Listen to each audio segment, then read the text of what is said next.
आई वडिलांनी मुलांना मायेने वाढवावे, वाढविले या वाक्याच्या क्रियापदावरून प्रयोग ओळखा.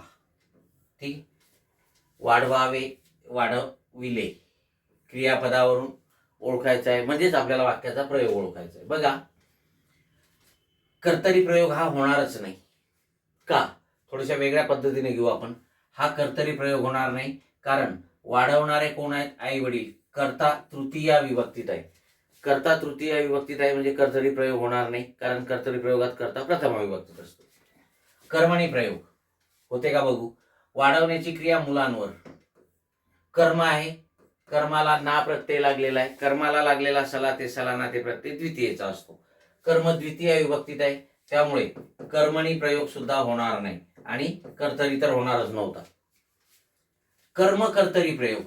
कर्म कर्तरी म्हणजेच नवीन कर्मणी प्रयोग. नवीन कर्मणी प्रयोगामध्ये कर्त्याला कडून हा शब्द योग्य अव्यय असतो किंवा मग कर्त्याचा उल्लेख टाळलेला असतो आणि कर्म प्रथमा विभक्तीत असते. इथे कोणतीच गोष्ट लागू होत नाही कर्म कर्तरीची, म्हणजेच हा भावे प्रयोग आहे आणि हा सकर्मक भावे प्रयोग आहे.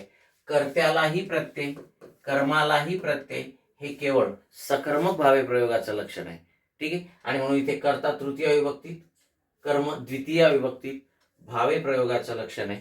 ठीक आहे, वाढविले हे क्रियापद सुद्धा तृतीय पुरुष एकवचनी नपुंसक लिंगी आहे आणि म्हणून आपलं उत्तर असेल 4 नंबरचा पर्याय भावे प्रयोग.